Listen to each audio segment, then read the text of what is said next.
Hello, everybody. These are runes. Hopefully, you can see. I thought I'd let you all see. I kind of, from time to time, work on, or I practice, I should say, trying to write, draw, understand the runes. And you do not know. And that is exactly why I'm letting you see if I can get this camera right. Oh, there it is. Yeah. Okay. um, So yeah, I know it looks kind of kindergarten, but at the same time, when you're really trying to understand systems of learning or remember, then why not go basics? So I just happened one day to, I believe these are all of them, all 24, 25. I put them all on one sheet, and that way I can go and practice on them from day to day. So that's where you can see that I know the runes very easily through the runic oracle, but not because of that. It's also because I just innately seem to connect and remember and understand. So you hear me say about, well, with runes, they're like tarot. They're decodable. And the signs and the symbols and the directions can tell you the pathway of the vibrations and what's to come. So that's, I empower you to read up on it, learn about it. There's a lot more history to it, and I'm focused more on the 21st century vibrational understanding. So that means when I'm looking at like Wunjo, what do I see in the letters, and then what do I see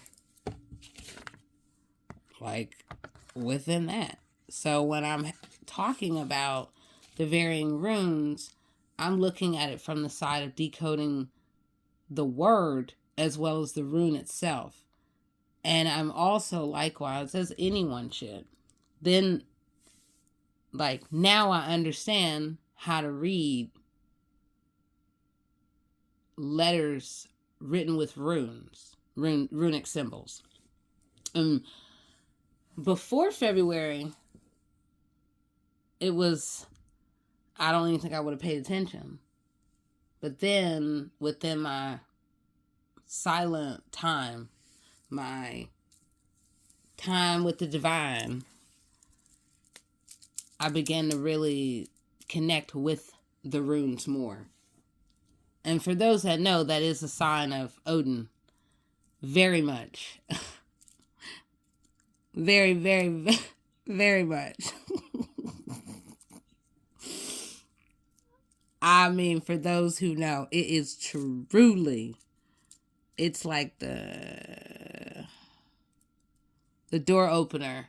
When you sit still and when you start working with runes, then you can begin to foretell the future even more.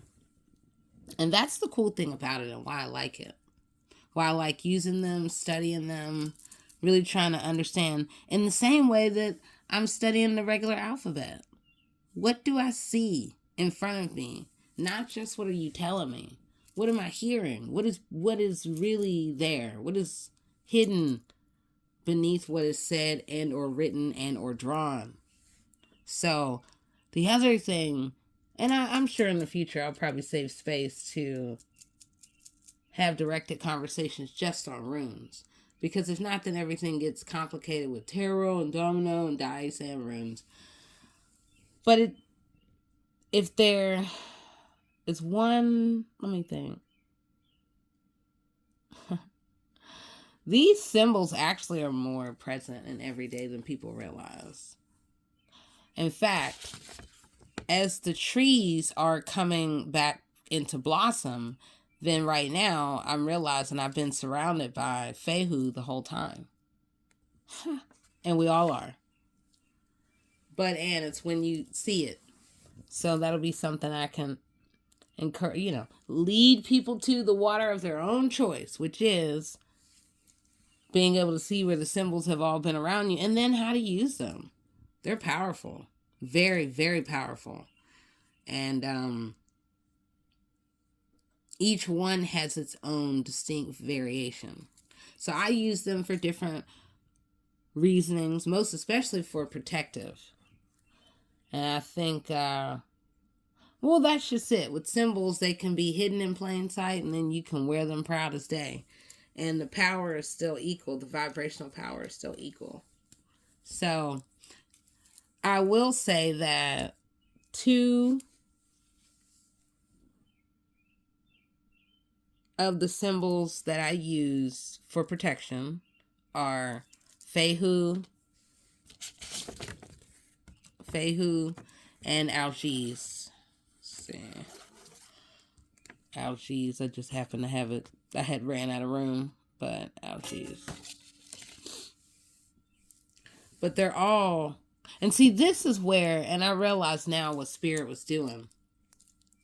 So the reason why I can understand this now, I needed to understand symbology first.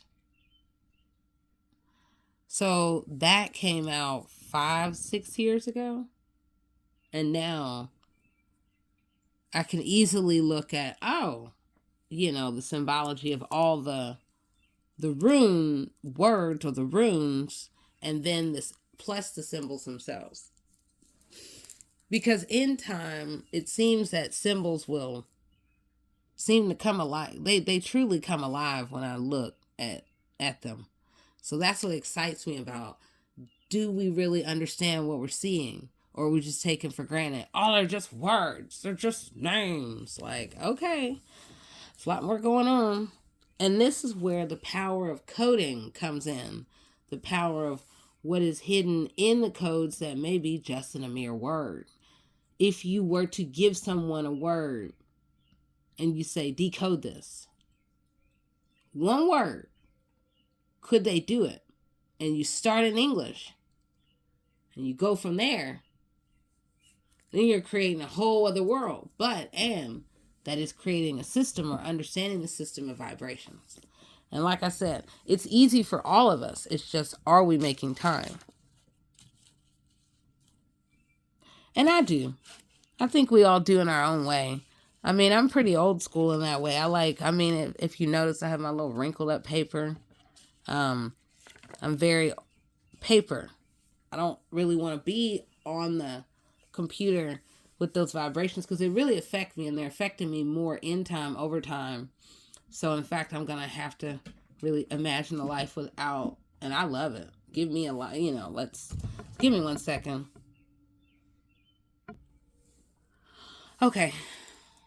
Tomo had to do his usual fighting for the window so he can hear and be with the birds in the air. So that's cool. And Tomo is my kitty cat. One of them.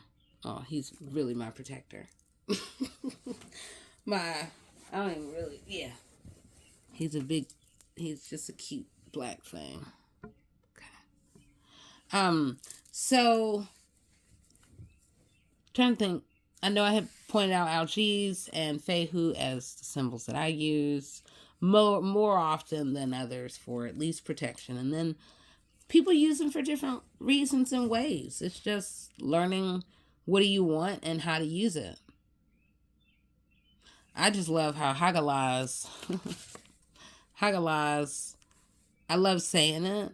And then I really challenge myself to remember the symbols, because they all seem to represent a pattern in my mind of memory. That means, and it's probably, as people are saying, the varying past lives that allow me to, that's connected to this and that. So another one that I like is Rado. Yeah. Which also Berkana. Here, again, I ran out of room, but sideways, look at that. Look like glasses. Or could look like glasses. But Rado, and this is what So Rado is very much looking like, I know I had mentioned before in another video, Rado looks just like Wunjo, except there's the line there where you're falling back on your hind leg. So, and Rado would be read just like an R in the alphabet when you are decoding with symbology. And that would mean this holds the key of the mind, or the interior of, there's something up top. And then there is this, where we move in between worlds.